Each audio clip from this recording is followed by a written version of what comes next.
Welcome to the Intellect Online Academy.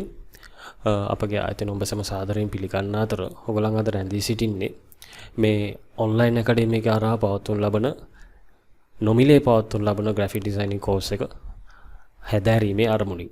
ඉතින් course එකේ අන්තර්ගතයන් ඒ කියන්නේ පාඩම් වලට යන්න කලින් පොඩි ඉන්ට්‍රොඩක්ෂන් එකක් මම ලබා දෙන්න බලාපොරොත්තු වෙනවා.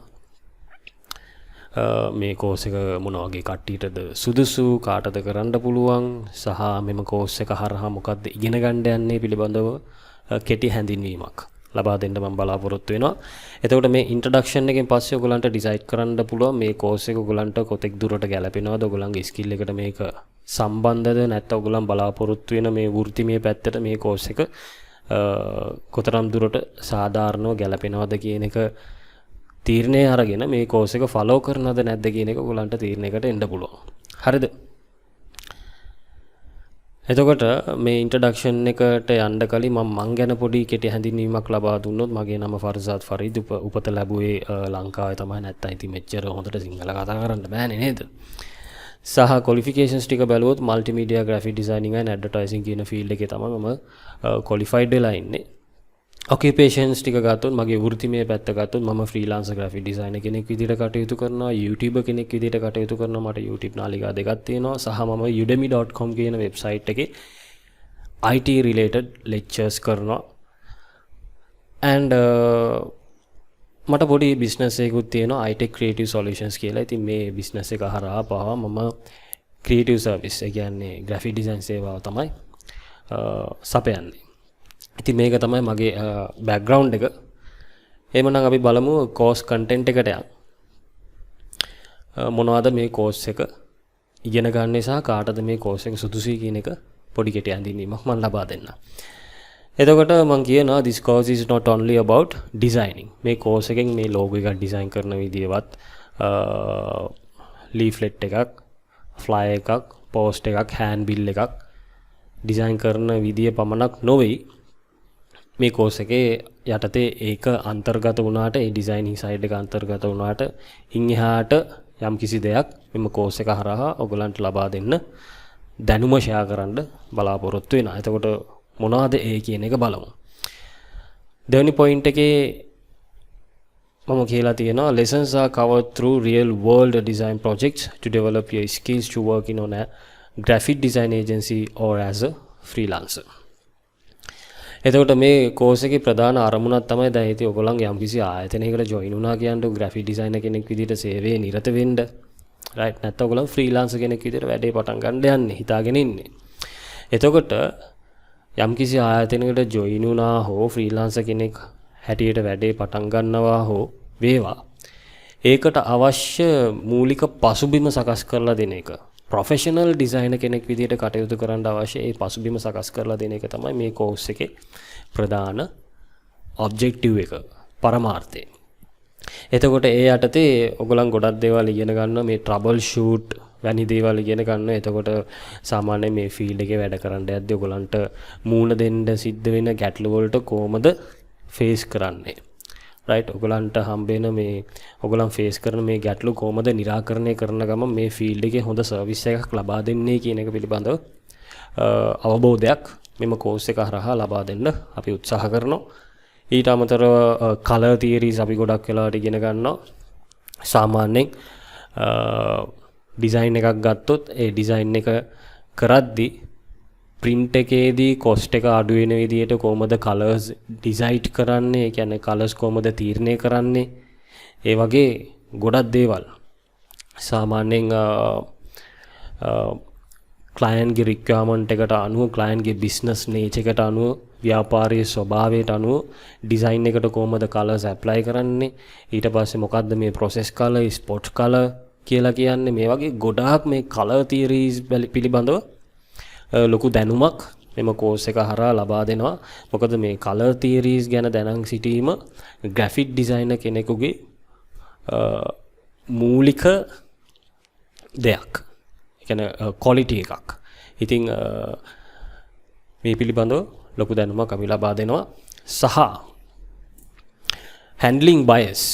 දැන් ගොඩක් ග්‍රැෆික් ඩිසයිනින් කෝසස් වල මේ බයස්ලා හැන්ඩල් කරන විදිය කියලා දෙන්නේ නැහනේ. නමුත් මෙම කෝස් එකේදී හැන්ඩලින් බයස් කියලා වෙනමම ටොපික් එකක් තියෙනවා. එතකොට මේ ටොපික් එක යටතේ බය කෙනෙක් ක්ලයන්ට් තමන් ග්‍රැෆික් ඩිසයිනර් කෙනෙක් විදියට බිස්නස් එක පටන් ගත්තට පස්සේ කොහොමද ක්ලයන්ට්ස්ලව හැන්ඩල් කරන්නේ, මොන වගේ ක්ලයන්ට්ස්ලාද මේ ක්ලයන්ට්ස්ලා සමහරට ඇග්‍රෙසිව් වෙන්න පුළුවන්, නොලෙජබල් ක්ලයන්ට්ස්ලාත් එක්ක කොහොමද හැන්ඩල් වෙන්නේ, එතකොට කිසිම නොලෙජ් එකක් නැති ක්ලයන්ට් කෙනෙක්ව කොහොමද හැන්ඩල් කරන්නේ කියන එක පිළිබඳව මන අවබෝධයක් මෙම කෝස් එක හරහා ලබා දෙන්න අපි උත්සාහ කරනවා. ඊට අමතරව මැනේජින් ඕඩර්ස්, දැන් හිතේ ඔයගොල්ලන් බිස්නස් එක පටන් ගත්තට පස්සේ ග්‍රැෆික් ඩිසයින් සේවාව සපයන්න ඔයගොල්ලන්ට ඕඩර්ස් එන්න පටන් ගන්නවා. කොහෙන් හරි ඕඩර්ස් එන්න පටන් ගන්නවා. එතකොට ඕඩර්ස් වැඩි වෙනකොට මේ ඕඩර්ස් මනා කළමනාකරණය කරන්නේ හොඳ සිස්ටම් එකක් ඇතුළත, මේ කම්පියුටර් සිස්ටම් එක තුළ මේ ඕඩර්ස් කොහොමද මනා කළමනාකරණය කරන්නේ කියන එක පිළිබඳවත් අපි අවබෝධයක් ලබා දෙනවා. එතකොට ඔයගොල්ලන් ඉගෙන ගන්න softwares ඊට අමතරව අපි ෆ්‍රීලාන්ස් බිස්නස් right එකක් පටන් ගන්න කොහොමද, ඒවට අදාළ platforms මොනවද, මේවට ප්‍රොෆයිල් එකක් හදාගන්නේ කොහොමද කියන එක පිළිබඳව පුළුල්ව අපි කතා කරනවා ෆ්‍රීලාන්සර් කෙනෙක් විදියට වැඩේ පටන් ගන්න යද්දී. එතකොට softwares ටික ගත්තොත් ඔයගොල්ලන් ඉගෙන ගන්නවා Adobe Photoshop, Adobe Illustrator, Adobe InDesign සහ Adobe Dimension කියන softwares අතරම ඉගෙන ගන්නවා. එතකොට මේ Adobe Photoshop කියන software එකකින් වෙන්නේ සාමාන්‍යයෙන් photo editing related දේවල් තමයි ඔයගොල්ලන් මේ Adobe Photoshop කියන software එක කරා ඉගෙන ගන්න. Adobe Illustrator software එක ගත්තොත් ඒක හරහා ඔයගොල්ලන් logo design කරන විදිය, ඊට පස්සේ flyer, posters මේ වගේ දේවල් design කරන විදිය, vector basis design, ඊට පස්සේ මේ cartoon caricatures, animator caricatures මේ වගේ දේවල් design කරන විදිය ගොඩක් වෙලාවට මේ Adobe Illustrator එක හරහා ඔයගොල්ලන්ට ඉගෙන ගන්න පුළුවන්. එතකොට සමහර විට ළමයි මේ ටෙක්නිකල් වර්ඩ්ස් සමග ඔයගලන්ට ලොකු සම්බන්ධතාවයක් තේරෙන්නේ නැති වෙන්න පුළුවන්. ඒක වැඩි කලබල කරගන්න එපා. මේ කෝස් එක යන අතරතුර ඒ පිළිබඳව අපි කතා කරමු. Adobe InDesign කියන software කරා ගොඩක් වෙලාවට සාමාන්‍ය ඔය පත්තර හරිද? ඒ කියන්නේ newspapers, magazine, booklets මේ වගේ publications related designs ගොඩක් වෙලාවට මේ Adobe InDesign කියන software කරා තමයි සිද්ධ වෙන්නේ. Adobe Dimension කියන software එක ගොඩක් වෙලාවට මේ 3D modeling සම්බන්ධ තියෙන software එකක්. ඉතින් ඒ software එකත් අපි මේ course එක හරහා ඉගෙන ගමු. එතකොට මේක තමයි අන්තර්ගතය, මේ course එකේ තියෙන අන්තර්ගතය මෙන්න මේක තමයි. ඔයගලන්ට මම හිතනවා හොඳ clear idea එකක් ලැබෙන්න ඇති කියලා. දැන් බලමු මේ කෝස් එක මොන වගේ කට්ටියටද සුදුසු, කාටද මේ කෝස් එක සුදුසු. එතකොට ආටිස්ටික් ස්කිල් එකක් තියෙන පුද්ගලයන්ට මේක සුදුසුයි. කලාත්මක හැකියාවක් තියෙන පුද්ගලයන්ට මේ කෝස් එක වඩාත් ගැළපෙනවා. එතකොට මේ කලාත්මක හැකියාව කියන එක ගත්තොත් මේ පුද්ගලයාගෙන් පුද්ගලයාට වෙනස් වෙනවා. දැන් උදාහරණයට මම උදාහරණ කීපයක් පෙන්නුවොත්, මම චුට්ටක් ඉන්ටර්නෙට් එකට ගියොත් මම මේ උදාහරණ කීපයක් මම අරන් පෙන්වන්න උත්සාහ කරන්නේ. right දැන් සමහර පුද්ගලයන්ට තියෙන්න පුළුවන් ඔය මේ අකුරු හොඳට නිර්මාණය කිරීමේ හැකියාව, ලස්සනට මේ අකුරු යොදලා ලස්සන නිර්මාණ කරන්න පුළුවන් හැකියාව තියෙනවා. එතකොට මේ වගේ ටෙක්ස්ට් ස්ටයිල් ඩෙකොරේෂන්ස් කරන්න පුළුවන් කට්ටියට logo design කියන කැටගරි එක මේ graphic design කියන field එකේ තෝරගන්න පුළුවන්.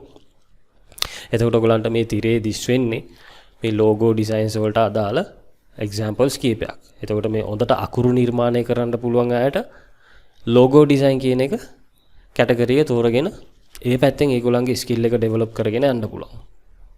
ඒ එක.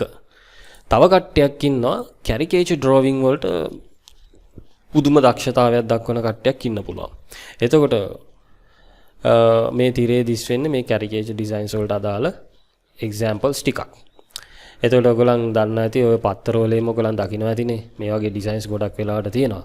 ඉතින් මේ skill එක තියෙන පුද්ගලයන්ට පවා මේ course එක මනා ගැලපෙනවා. සහ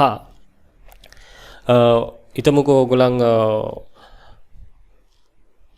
නිවස්පේපර් කම්පැනි එකකට ජොයින් වුණා කියලා ඔය දැවන්ත අපේ ලංකාවේ දැවන්ත නිවස්පේපර් කම්පැනිස් තියෙනවා ලංකාදීප දිවයින ඊට පස්සේ ගත්තොත් ටයිම්ස් ඩේලි මිරර් මේ වගේ පත්තර කන්තෝරු තියෙනවා මේ දැවන්ත පත්තර කර්මාන්ත වලට ග්‍රැෆික් ඩිසයිනර් කෙනෙක් විදියට ජොයින් වුණොත් මේ ස්කිල් එකත් එක්ක ඔයගලන්ට හොඳ පඩියකට යන්න පුළුවන්. හරිද? සහ තව සෙට් එකක් ඉන්න පුළුවන් මේ බාණ්ඩ ඇසුරුම් කරන නිර්මාණ හැකියාව. දැන් මේගොල්ලන්ට මේ කැරිකේචර් ඩිසයින්ස් ඔය ලෝගෝ ඩිසයින්ස් එහෙම බැරි වෙන්න පුළුවන්. නමුත් ඒගොල්ලන්ට හොඳ ස්කිල් එකක් තියෙන්න පුළුවන් බාණ්ඩ ඇසුරුම් කරන්නේ සම්බන්ධයෙන්. එතකොට ඒ පැත්තට නිර්මාණ හැකියාවක් තියෙන්න පුළුවන් පුද්ගලයන් ඇති. එතකොට ඒ වගේ පුද්ගලයන්ට පවා මේ කෝස් එක ගොඩක් ගැලපෙනවා. එතකොට මේ තීරයේ දිස් වෙන්නේ ඔයගලන්ට ඒ බාණ්ඩ ඇසුරුම් කරන්නේ සම්බන්ධ නිර්මාණ වලට අදාළ එක්සැම්පල්ස් කීපයක්. හරිද?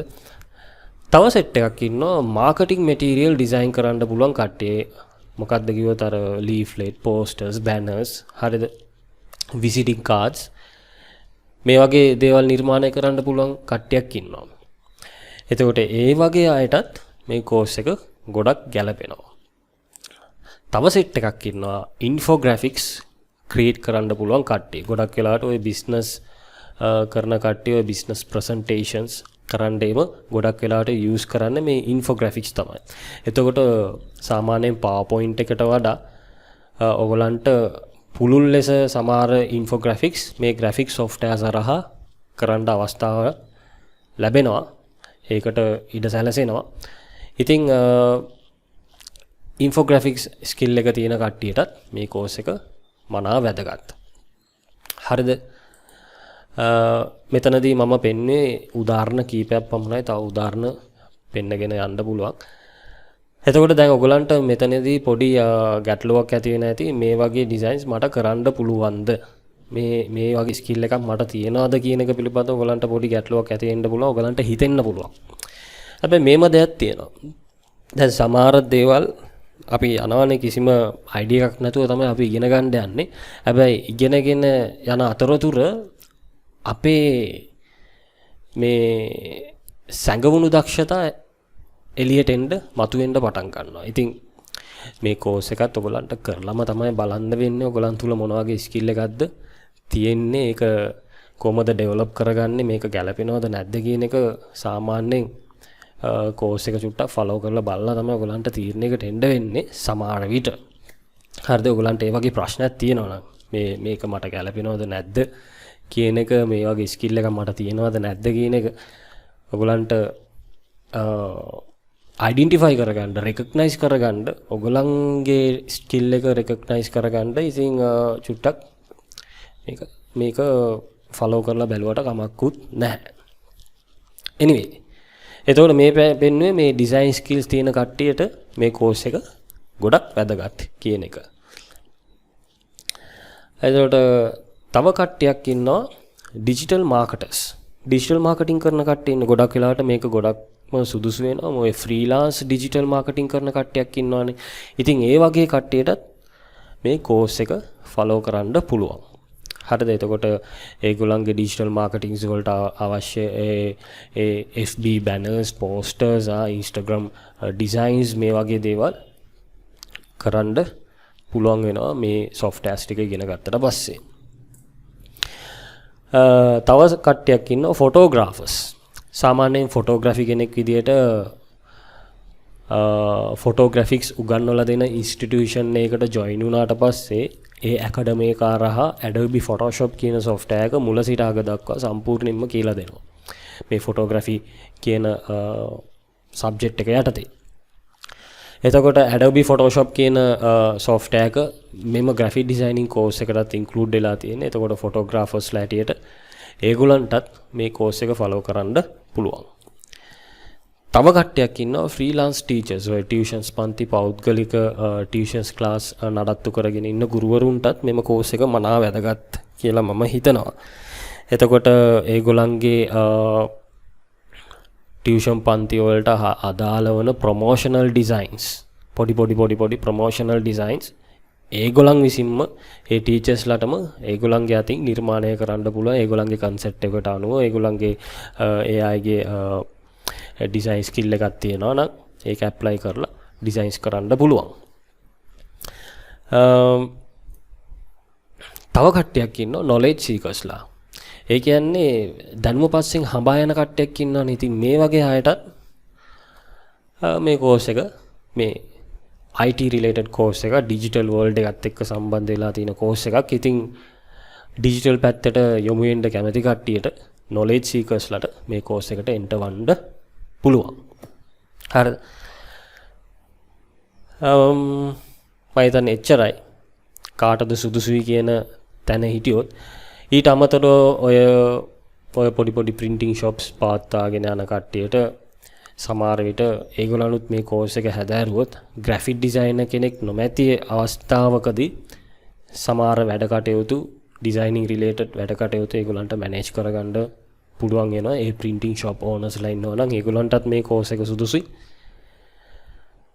publications කරන කට්ටිය ඔය novels පොත් ලියන කට්ටිය ඉන්නවා නම් ඒගොල්ලන්ටත් මේ කෝස් එක සුදුසුයි. මොකද Adobe InDesign කියන software එක හරහා ගොඩක් වෙලාවට උගන්වන්නේ මේ publications related designs තමයි.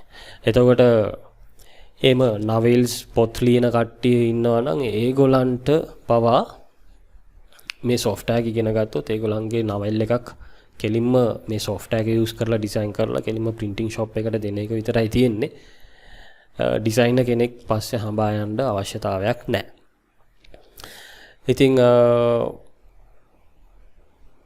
මොන කාටද සුදුසුයි කියන එක මම පැහැදිලි කරා.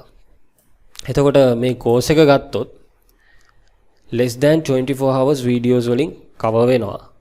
එතකොට 100 lectures වලින් cover වෙනවා. මෙතනදී less than 24 hours videos කියලා අදහස් කරන්නේ ළමයි මෙමය 24 hours වලින් ඔයගලන්ට course එක ඉවර කරන්න පුළුවන් කියන එක නෙමෙයි මෙතනින් අදහස් වෙන්නේ. ඒක මිත්‍යාවක්. දැන් ඔයගලන් ඔය සමහර YouTube වල එම දකලා තිනේ පැය 24න් ඉංග්‍රීසි භාෂාව අදාරමු කියලා සමහරක් ඔය YouTube channels තියෙනවා. right. ඒක මිත්‍යාවක්. ඒක practically කරන්න බෑ. දැන් මෙතනදී මේ පැය 24කට අදාළ videos තමයි අපි යොමු කරලා තියෙන්නේ. එතකොට මේ lectures 100ක් තියෙනවා. මේ lectures 100ම 100ක් වෙන්න පුළුවන්. 100ට වඩා සමහර විට වැඩි වෙන්න පුළුවන්. සමහර විට අඩු වෙන්න පුළුවන්. හැබැයි අපේ ටාගට් එක lecture 100ක් ඇතුළත මේ course එක ඉවර කරන එක. එතකොට මේ lecture 100ම අන්තර්ගත වෙන්නේ මේ පැය 24ක් හෝ පැය 24ක් ඇතුළත නිර්මාණය කරනු ලබන වීඩියෝ හරහා තමයි මේ course එක සම්පූර්ණ කරන්න අපි බලාපොරොත්තු වෙන්නේ. ඒ නිසා වරදවා හිතන්න එපා මේ course එක ඔයගලන්ට පැය 24න් ඉවර කරන්න පුළුවන් කියන එක නෙමෙයි මෙතනින් අදහස් වෙන්නේ. ඒක තියෙන්නේ ඔයගලන්ගේ අතේ. පැය 24ෙන්ද සතියෙන්ද සති දෙකෙන්ද මාස 3ෙන්ද මාස 6ෙන්ද අවුරුද්දෙන්ද කියන එක තියෙන්නේ ඔයගලන්ගේ අතේ. ඔයගලන් කොච්චරක් එෆෙක්ට් එකක් දවසකට යොමු කරනවද කියන එක මත තමයි ඒක තීරණය වෙන්නේ. හරිද? ඒ වගේම මේ course එක ඉවර කරන්න ඕනේ කියලා මේ යම්කිසි කාල සීමාවක් මේ වෙබ්සයිට් එකේ අපි දාලා නැහැ. ඔයගලන්ට ලයිෆ් ටයිම් ඇක්සස් එක ලැබෙනවා. ජීවිතාන්තය දක්වා මේ course එක ඔයගලන්ට pleasure time එකේදී free time එකේදී ඔයගලන්ට follow කරගෙන යන්න පුළුවන් අවස්ථාව මේ website එක හරහා ඔයගලන්ට ලැබෙනවා. ඉතින් කිසි බය වෙන්න දෙයක් නැහැ. ඉතින් මේ සීමා කරලා නැහැ යම් කිසි කාලයක් ඇතුළත මේ course එක ඉවර කරන්න ඕනේ කියන එක. ඉතින් ඔයගලන්ට time එක manage කරගන්න පුළුවන් විදිහට ඔයගලන්ට මේ course එක පුළුවන් වෙලාවට ඔයගලන්ට follow කරගෙන යන්න පුළුවන් කිසි ප්‍රශ්නයක් නැහැ. හරිද? එතකොට මේ lectures 100ක් තියෙනවා. මේ lecture 100න් පස්සේ ඔගලන් හිතනවා නම් ඔගලන්ට සර්ටිෆිකේට් එකක් ඕනේ කියලා. මේ course එක follow කරා නේ ඉතින් මට සර්ටිෆිකේට් එකක් අවශ්‍යයි කියලා ඔගලන් හිතනවා නම් ඔගලන්ට exam එකට apply කරන්න පුළුවන්. හරිද? examination එකක් තියෙනවා. එතකොට මේ examination එකේදී paper examination එකක් තියෙනවා සහ practical project එකක් තියෙනවා. ඒ project එක ඔයගලන්ට කරන්න වෙනවා. එතකොට මේ දෙකම combine කරලා exam එකක් තියෙනවා. මේ exam එක අවම 170ක ලකුණු වලින් පාස් වෙන්න ඕනේ. එතකොට ඔයගලන්ට සර්ටිෆිකේට් එකක් ලබා ගන්න පුළුවන්. එතකොට මේ examination එක පිළිබඳව මම චුට්ටක් පැහැදිලි කරනවා නම් හිතන්නකෝ ඔයගලන් මේ course එක කරලා ඉවරලා exam එක කරලා ඔයගලන් සර්ටිෆිකේට් එක ගන්න බලාපොරොත්තු වෙනවා නම් මේ examination එකට ඔයගලන්ට one time fee එකක් ගෙවන්න වෙනවා. පොඩි මුදලක් ඔයගලන්ගෙන් අය කරන්න සිද්ධ වෙනවා. ඒ මුදල අපි තාම තීරණය කරලා නැහැ. මේක ආරම්භක අධීරයක් වශයෙන් මේක කෝස් එක අපි පටන් අරන් තියෙන නිසා ඒක තාම තීරණය කරලා නැහැ. නමුත් ඒක ලොකු මුදලක් වෙන්නේ නැහැ. ඒක සුළු මුදලක් තමයි. සුළු අය කිරීමක් රුපියල් 514 සුළු අය කිරීමක් කරන්න සිද්ධ වෙනවා. මේ එක්සැමිනේෂන් එකට එන්රෝල් වෙන්න සහ සර්ටිෆිකේට් එක ඉෂුව කරන්න. නමුත් වගකීමෙන් යුතුව මම කියන්න කැමති 10කට වඩා නම් මේ එක්සැමිනේෂන් එක කවදාවත් වැඩි වෙන්නේ නැහැ. අවමේ 500 උපරිමයේ 10 වෙන්න පුළුවන්. මේ අතරතුර ගාණක් වෙන්නත් පුළුවන්. හරිද? මේක අපි ඉස්සරහට තමයි අපි තීරණය කරන්නේ කොච්චරක් ඒක අය කරනවද කියන එක ලැබෙන ප්‍රතිචාර මේ කෝස් එකට එන්රෝල් වෙන ස්ටුඩන්ට්ස්ලා ගණන බලලා තමයි අපි ඒක තීරණය කරන්නේ. සමහර විට 500ට වඩා අඩු වෙන්නත් ඉඩ තියෙනවා.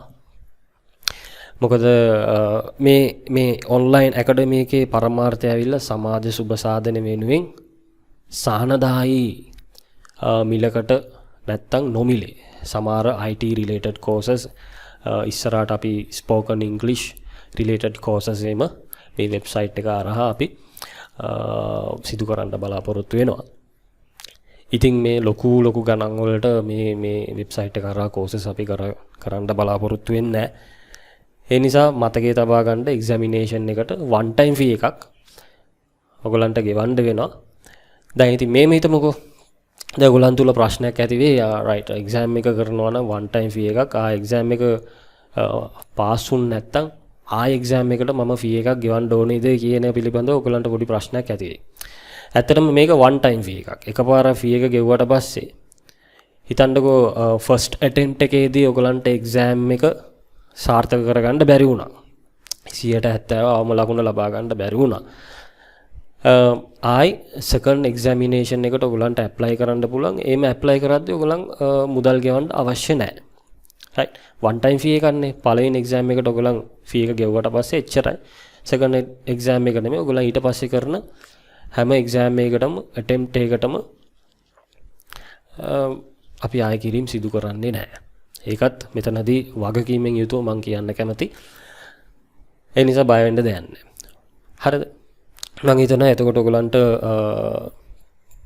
පැහැදිලි කිරීම හොඳටම ඇති කියලා. මම හිතනවා ඔයගලන්ට very clear pitch එකක් clear idea එකක් මේ introduction එකේ ඔයගලන්ට ලැබෙන්න ඇති කියලා. එහෙමනම් අපි පාඩමට යමු. Thank you.